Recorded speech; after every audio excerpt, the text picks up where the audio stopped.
तो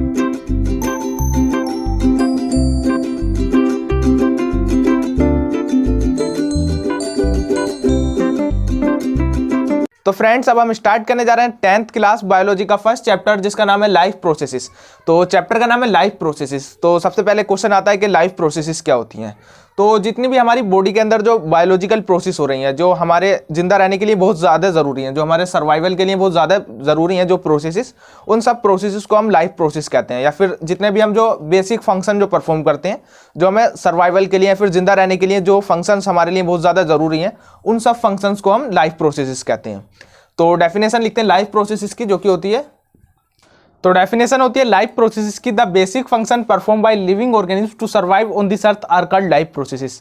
तो life process होते हैं the basic function perform by living organism. कोई लिविंग ऑर्गेनिज्म जितने भी बेसिक फंक्शन परफॉर्म करता है अपने आप को सर्वाइव करने के लिए, जिंदा रखने के लिए इस अर्थ पे, उन सब बेसिक फंक्शंस को हम लाइफ प्रोसेस कहते हैं। अब कोई ऑर्गेनिज्म क्या बेसिक फंक्शन परफॉर्म करेगा अपने आप को जिंदा रखने के लिए? उसे सबसे ज़्यादा ज़रूरत होगी, कोई भी ऑर्गेनिज्म को अपने अर्थ पे जिंदा रहने के लिए या कहीं भी जिंदा रहने के लिए, उसको सबसे ज़्यादा ज़रूरत होगी एनर्जी की। तो एनर्जी वो कहाँ से आएगी? जैसे कोई भी ऑर्गेनिज्म कुछ भी काम करेगा, यहाँ तक कि सोगा भी, तो भी उसे एनर्जी की ज़रूरत पड़ेगी। जैसे हम सोते हैं, जब भी हमें एनर्जी की ज़रूरत पड़ती है, क्योंकि जो हमारा हार्ट है वो हमेशा ब्लड पंप करता रहता है, हम ब्रीथिंग करते रहते हैं, उसमें भी एनर्जी की ज़रूरत पड़ती है। तो एनर्जी कहाँ से आती है? जैसे हम फूड लेते हैं, जो फूड लेते हैं ना बाहर से, हम उससे एनर्जी आती है। तो जो प्रोसेस होती है फूड लेने की, उसको बोलते हैं न्यूट्रिशन। न्यूट्रिशन बोलते हैं the process of taking food and utilizing it. तो न्यूट्रिशन जो एक लाइफ प्रोसेस है, क्योंकि ये हमारे जिंदा रहने के लिए बहुत ज़्यादा ज़रूरी है। न्यूट्रिशन से, न्यूट्रिशन बोलते हैं खाना लेने की जो प्रोसेस होती है, उसको न्यूट्रिशन बोलते हैं। अब दूसरी जो प्रोसेस आती है वो आती है रेस्पिरेशन। तो जैसे हम खाना लेते हैं तो हमें ज़रूरत क्या की है? एनर्जी की ज़रूरत है। तो हमको खाने से जो एनर्जी निकालने की जो प्रोसेस होती है उसको बोलते हैं रेस्पिरेशन। तो रेस्पिरेशन होता है the process of releasing energy from food is called respiration. उसके बाद आती है तीसरी प्रोसेस हमारी ट्रांसपोर्ट। ट्रांसपोर्ट बोलते हैं, जैसे जो ट्रांसपोर्ट का मतलब होता है एक जगह से किसी सामान को दूसरी जगह पहुंचाना, उसको ट्रांसपोर्ट बोलते हैं। अब पूरी बॉडी में जैसे हम ऑक्सीजन लेते हैं तो वो लंग्स में जाती है ऑक्सीजन, और लेकिन ऑक्सीजन की ज़रूरत तो सारी सेल्स को, हमारी बॉडी की, तो ऑक्सीजन को उसको पूरी सेल तक पहुँचाने की जो प्रोसेस होती है उसको ट्रांसपोर्ट बोलते हैं। तो ये भी हमारे लिए बहुत ज़्यादा ज़रूरी है। और जो फोर्थ जो प्रोसेस है वो है एक्सक्रीशन। एक्सक्रीशन बोलते हैं जितना भी, जैसे हम फूड खाते हैं, न्यूट्रिशन लेते हैं, जितना भी हम फूड खाते हैं वो सारा का सारा हमारी बॉडी के लिए यूजफुल नहीं होता है। कुछ जो होता है उसमें वेस्ट बच जाता है। अब उस वेस्ट को बाहर निकालने की जो प्रोसेस होती है उसको एक्सक्रीशन बोलते हैं। अगर उसको वेस्ट नहीं को बाहर नहीं निकालेंगे तो हमारी बॉडी के लिए बहुत ज़्यादा नुकसान देगा। तो जैसे हम टॉयलेट जाते हैं तो जो वेस्ट प्रोडक्ट होता है, जो हमारी बॉडी से जो हमारे लिए यूजफुल नहीं है, जो हमने फूड खाया उसमें जो वेस्ट बच गया, उसको बाहर निकालने की जो प्रोसेस होती है उसको एक्सक्रीशन बोलते हैं। तो ये जो चैप्टर है लाइफ प्रोसेसेस, इसमें हम इन 4 लाइफ प्रोसेस के बारे में बात करेंगे, न्यूट्रिशन, रेस्पिरेशन, ट्रांसपोर्ट और एक्सक्रीशन। इन चारों को हम 1 बाय 1 करके डिटेल में पढ़ेंगे इसी चैप्टर के अंदर।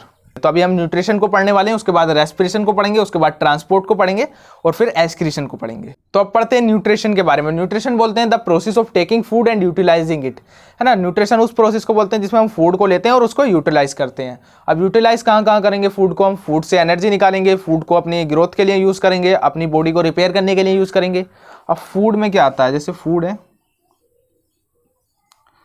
फूड में क्या क्या होगा? फूड के अंदर कार्बोहाइड्रेट,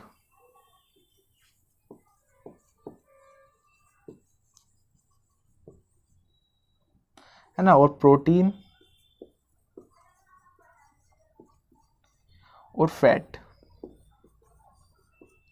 है ना, ये होगा। और क्या होगा फूड के अंदर? वाटर होगा अपना, और विटामिन्स और मिनरल्स, मिनरल। तो फूड के अंदर होता है कार्बोहाइड्रेट होता है, प्रोटीन होता है और फैट होता है, और इधर वाटर, विटामिन्स और मिनरल्स होते हैं। लेकिन इधर वाले जो कार्बोहाइड्रेट, प्रोटीन और फैट, ये तीनों, इनसे हमको एनर्जी मिलती है, लेकिन वाटर से, विटामिन से, मिनरल से हमको कोई एनर्जी नहीं मिलती। इसका मतलब ये नहीं है कि अगर इनसे वाटर से, विटामिन से, मिनरल से एनर्जी नहीं निकलती है तो इसको हमें नहीं लेना चाहिए।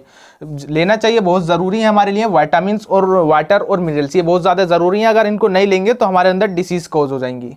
तो जैसे वाटर है, वाटर से बहुत ज़्यादा इंपॉर्टेंट है हमारे ट्रांसपोर्ट करने के लिए मिनरल्स को, और इनफैक्ट जो हमारी अप्रोक्स 70% बॉडी है वो वाटर से मिलकर बनी है। विटामिन्स और मिनरल्स हमें बहुत ज़्यादा ज़रूरी है लेने, अगर इन्हें नहीं लेंगे तो हमारी बॉडी के अंदर डिसीज़ हो जाएगी। तो फूड के अंदर ये कार्बोहाइड्रेट, प्रोटीन और फैट, इन तीनों से हमको एनर्जी मिलती है। जब हम डाइजेशन पढ़ेंगे तब पढ़ेंगे कि हम कार्बोहाइड्रेट को, प्रोटीन को और फैट को कैसे अपनी बॉडी के अंदर एब्जॉर्ब करते हैं फूड से। तो अब पढ़ते हैं modes of nutrition. Modes of nutrition का मतलब है कोई ऑर्गेनिज्म कैसे जो फूड को ऑब्टेन करता है, यानी method of obtaining food by an organism. तो हमने जो मोड्स ऑफ न्यूट्रिशन के बेस पे ऑर्गेनिज्म को टू टाइप में डिवाइड किया है, ऑटोट्रोपिक और हेट्रोट्रोपिक। ऑटोट्रोपिक हम उन ऑर्गेनिज्म को बोलेंगे जो अपना खाना जो है, अपना फूड जो है खुद सिंथेसाइज कर सकते हैं इनऑर्गेनिक सब्सटेंस की हेल्प से। इनऑर्गेनिक सब्सटेंस जैसे कार्बन डाइऑक्साइड हुए और जैसे वाटर की हेल्प से जो ऑर्गेनिज्म अपना खाना खुद सिंथेसाइज कर सकते हैं उनको ऑटोट्रोपिक ऑर्गेनिज्म बोलते हैं। और हेट्रोट्रोपिक वो बोलेंगे जो अपने फूड के लिए दूसरे ऑर्गेनिज्म पर डिपेंड करते हैं, जो अपना खाना खुद सिंथेसाइज नहीं कर सकते, किसी दूसरे ऑर्गेनिज्म पर डिपेंड करते हैं अपने फूड के लिए, उनको हेट्रोट्रोपिक बोलेंगे। वैसे ऑटोट्रोपिक को भी फिर हमने आगे और दो टाइप में डिवाइड किया है जो हमारी बुक में नहीं दे रखा है, जिसको बोलते हैं फोटो ऑटोट्रोपिक और कीमो ऑटोट्रोपिक। फोटो ऑटोट्रोपिक वो बोलते हैं जो लाइट का यूज करके अपने खाने को बनाते हैं, जैसे ग्रीन प्लांट करते हैं। कीमो ऑटोट्रोपिक बोलते हैं जो लाइट का यूज नहीं करते, केमिकल का यूज करते हैं अपने फूड को सिंथेसाइज करने के लिए, जैसे कुछ आयरन सल्फर बैक्टीरिया होते हैं फोटो ऑटोट्रोपिक में, जैसे ग्रीन प्लांट्स होते हैं। अब हेट्रोट्रोपिक को भी हमने फिर 3 टाइप में डिवाइड किया है, सैप्रोफाइटिक, पैरासाइटिक और होलोजोइक। सैप्रोफाइटिक बोलेंगे या फिर सैप्रोट्रोपिक उन ऑर्गेनिज्म को बोलेंगे जो अपने फूड के लिए जो डेड डिकेइंग मैटर होता है, जो सड़े गले, जो खाने पे जो सड़ा गला जो प्लांट और एनिमल्स होते हैं उन पे डिपेंड करते हैं अपने फूड के लिए, उनको सैप्रोट्रोपिक बोलेंगे। और पैरासाइटिक उनको बोलेंगे जो जिंदे किसी ऑर्गेनिज्म पे अपने फूड के लिए डिपेंड करते हैं, उस पर ही रहते हैं और उससे ही खाना लेते हैं। जैसे लाइस वगैरह होती है ना, जू होती है सिर में, तो वो किसी दूसरे जिंदे ऑर्गेनिज्म पे डिपेंड करें अपने फूड के लिए, उनको पैरासाइटिक बोलेंगे। होलोजोइक उन ऑर्गेनिज्म को बोलेंगे जो फूड में अपने कॉम्प्लेक्स ऑर्गेनिक फूड लेते हैं, फिर उसको ब्रेक डाउन करते हैं, उसको छोटा छोटा ब्रेक करके फिर उसको एब्जॉर्ब करते हैं, जैसे ह्यूमन में होता है, या फिर जैसे गोट या फिर लायन है ना, डियर, ये सब जो होते हैं होलोजोइक मोड में आते हैं, क्योंकि ये जो कॉम्प्लेक्स फूड लेते हैं फिर उसको डाइजेस्ट करते हैं, छोटा छोटा तोड़ते हैं, फिर उसको ब्रेक डाउन करके बहुत छोटा डाइजेस्ट करके फूड को फिर एब्जॉर्ब करते हैं, तो उनको होलोजोइक बोलते हैं। अभी हम इसको ऑटोट्रोपिक और हेट्रोट्रोपिक को अभी और डिटेल में पढ़ेंगे 1 बाय 1 करके। अभी मैंने बस ऐसे ही बना के दिखा दिया था आपको कि क्या क्या हम पढ़ने वाले हैं। तो अब पढ़ते हैं ऑटोट्रोपिक मोड्स ऑफ न्यूट्रिशन के बारे में। Autotrophic nutrition is the mode of nutrition in which an organism make or synthesize its own food from the simple inorganic material. Autotrophic nutrition उस मोड ऑफ न्यूट्रिशन को बोलते हैं जिसमें जो organism है वो अपना खाना खुद सिंथेसाइज करे, कैसे? सिंपल इनऑर्गेनिक मटेरियल से। अब सिंपल इनऑर्गेनिक मटेरियल क्या है यहाँ पे? जैसे सिंपल इनऑर्गेनिक मटेरियल जैसे कार्बन डाइऑक्साइड और जैसे वाटर है ना, इनका यूज करके जो ऑर्गेनिज्म अपना खाना बना लेते हैं उनको बोलते हैं ऑटोट्रोपिक ऑर्गेनिज्म। अब एक टर्म आती है जो कि होती है ऑटोट्रोप्स।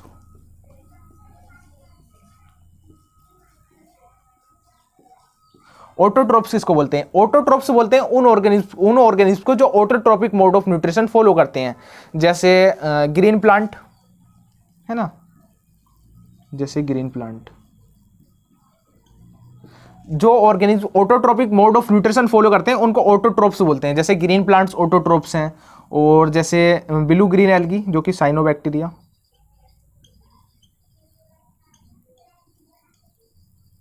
है ना, जैसे साइनोबैक्टीरिया जो कि एक ऑटोट्रोप है, तो इनको ऑटोट्रोप्स बोलते हैं। जो organism autotrophic mode of nutrition को फॉलो करेंगे उन ऑर्गेनिज्म को हम ऑटोट्रोप्स बोलेंगे। तो अब पढ़ते हैं हेट्रोट्रोपिक मोड्स ऑफ न्यूट्रिशन के बारे में। Heterotrophic modes of nutrition is that mode of nutrition in which an organism can not make it's own food from using simple inorganic material. Heterotrophic modes of nutrition उस mode of nutrition को बोलते हैं जिसमें जो organism होते हैं वो अपना खाना खुद नहीं बना सकते हैं सिंपल इनऑर्गेनिक मटेरियल को यूज करके। अब सिंपल इनऑर्गेनिक मटेरियल जैसे कार्बन डाइऑक्साइड है और वाटर है, उसका यूज करके वो जो अपना खाना है वो खुद नहीं बना सकते हैं। ये जो एनिमल्स होते हैं ये डिपेंड करते हैं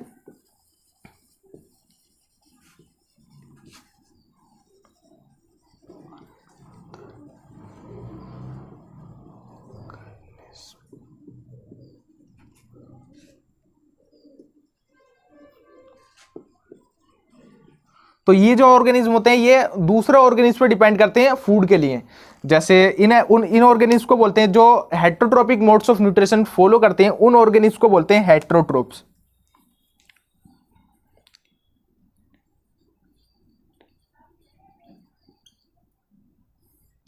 है ना, तो हेटरोट्रोप्स उनको बोलेंगे, उन ऑर्गेनिज्म को बोलेंगे जो हेटरोट्रोपिक मोड्स ऑफ न्यूट्रिशन को फॉलो करेंगे।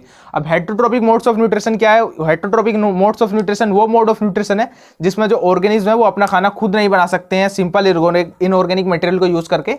ये जो ऑर्गेनिज्म होंगे हेटरोट्रोप्स होंगे वो दूसरे ऑर्गेनिज्म पर डिपेंड करेंगे अपने खाने के लिए। जैसे कि होता है ह्यूमन बींग में होता है, जैसे एग्जाम्पल है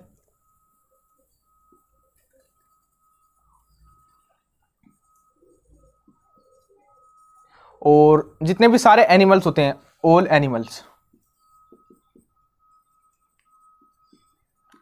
है ना, सारे के सारे एनिमल जो होते हैं वो हेटरोट्रोप्स होते हैं। एनिमल्स जैसे कि लायन, डियर, ये सब, है ना, ये सब हेटरोट्रोप्स होते हैं। और जैसे नॉन ग्रीन प्लांट्स होते हैं, नॉन ग्रीन प्लांट जैसे कि यीस्ट, ये सब जो होते हैं ये हेटरोट्रोप्स होते हैं। और हेटरोट्रोप्स को भी फिर हमने 3 टाइप में और डिवाइड किया है, सैप्रोफाइटिक, पैरासाइटिक और होलोजोइक। अभी हम उनके बारे में पढ़ेंगे। तो अब पढ़ते हैं सैप्रोट्रोपिक मोड ऑफ न्यूट्रिशन के बारे में। तो saprotrophic mode of nutrition is that nutrition in which an organism obtain its food from decaying organic matter. Saprotrophic mode of nutrition वो मोड ऑफ न्यूट्रिशन होता है जिसमें जो ऑर्गेनिज्म है वो अपना फूड जो लेते हैं वो डिकेइंग ऑर्गेनिक मैटर से लेते हैं। अब डिकेइंग ऑर्गेनिक मैटर क्या है? डिकेइंग मतलब होता है सड़ा हुआ, गला हुआ। तो सड़ा हुआ, गला हुआ डिकेइंग ऑर्गेनिक मैटर मतलब जैसे कि जो डेड प्लांट होते हैं, डेड प्लांट्स, या फिर जैसे डेड एनिमल होते हैं, डेड एनिमल्स, है ना, ठीक है।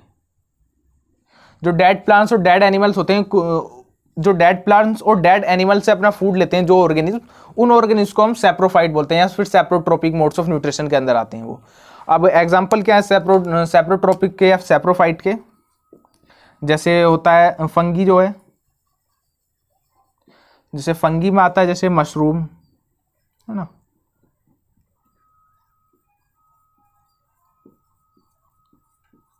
मशरूम, या फिर जैसे यीस्ट,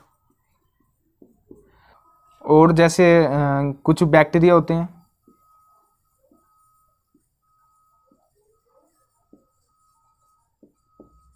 है ना। तो ये सब जो होते हैं ये सैप्रोट्रोपिक मोड्स ऑफ न्यूट्रिशन के अंदर आते हैं। तो अब पढ़ते हैं पैरासाइटिक मोड ऑफ न्यूट्रिशन के बारे में। तो parasitic mode of nutrition is that nutrition in which an organism drive their food from the body of another living organism without killing it.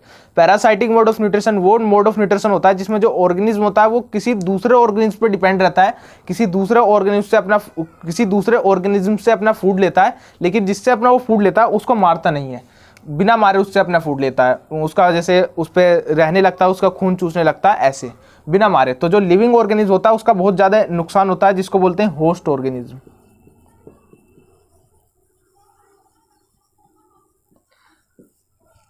है ना। इसमें जो लिविंग ऑर्गेनिज्म है जिसके ऊपर रह रहा है जो ऑर्गेनिज्म, और दूसरा वाला जो ऑर्गेनिज्म होता है उसको बोलते हैं पैरासाइट।